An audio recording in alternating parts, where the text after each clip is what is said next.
Hey guys, this is Dark Barbarian, and today we're creating a new hybrid base for Town Hall 10. This base will help us protect our loot while also maintaining our trophy count.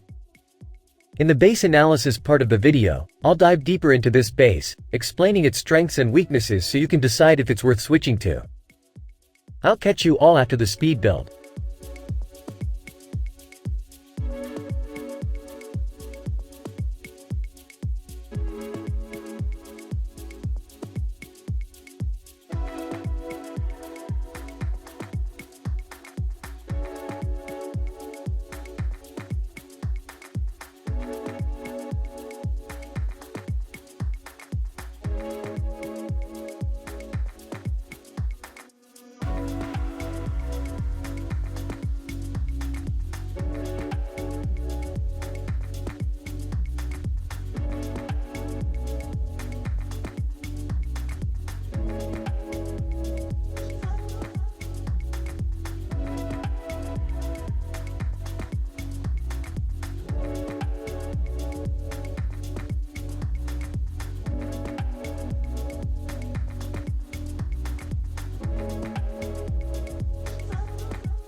Let's do the base analysis.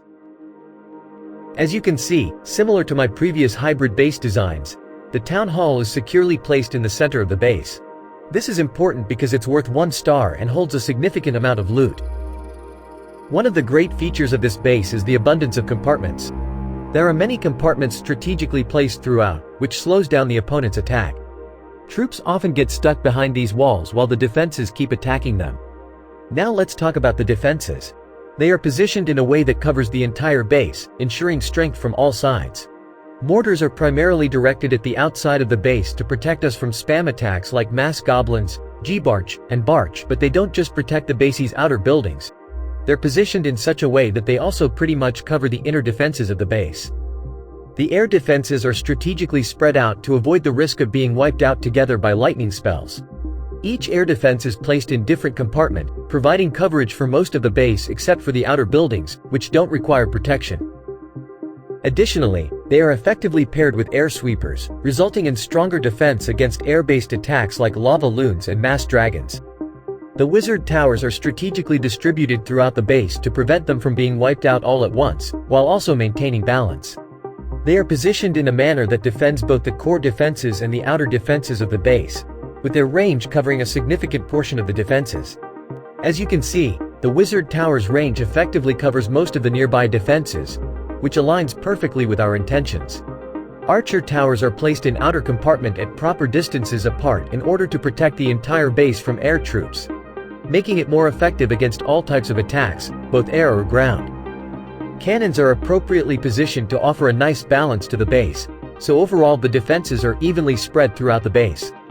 Inferno towers are pretty much the most important defense we have at Town Hall 10, so it is our utmost priority to keep them safe while making full use of their potential to increase the effectiveness of the base.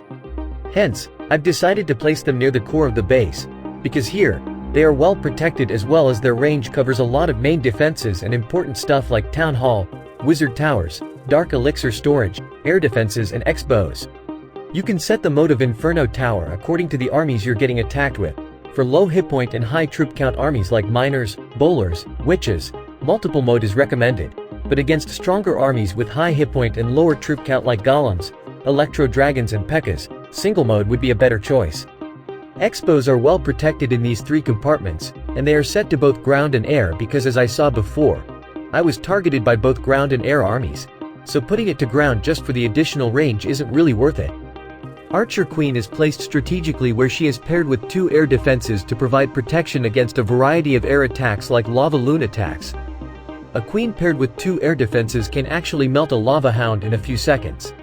When it comes to storages, they are spread evenly throughout multiple compartments. Most rookie base designers make the mistake of placing all storages in the center and defenses on the outer compartments. As a result, once the attacker has penetrated the compartment of defenses, they have access to all of the loot. Because the storages are in different compartments in this base, the attacker will have to take out the entire base in order to acquire all of the loot. Also remember to never put the same type of storages on the same side of the base. For example, if we put both gold storages on this side of the base, the attacker will be able to grab almost all of your gold merely by destroying this portion of the base.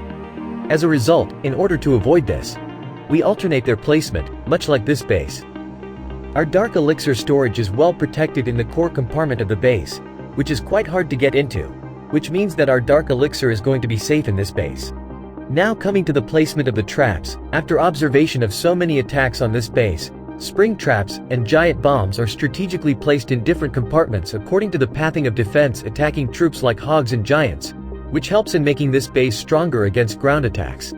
We have placed those bombs out there so that they can take out the wall breakers, which can potentially ruin the attacker's funnel as the troops wouldn't be able to go inside the base and they'll end up going for the outer trash buildings which will end up ruining the attack. These skeleton traps are put in the core compartment because we want them to activate in the middle of the battle, and we set them to air mode so they can assist us with lava loon attacks by targeting balloons and reducing the balloon count. Air bombs and air mines are strategically placed throughout the base to help in the defense against air attacks. All 4 Tesla are planted in the center to create a sort of Tesla farm.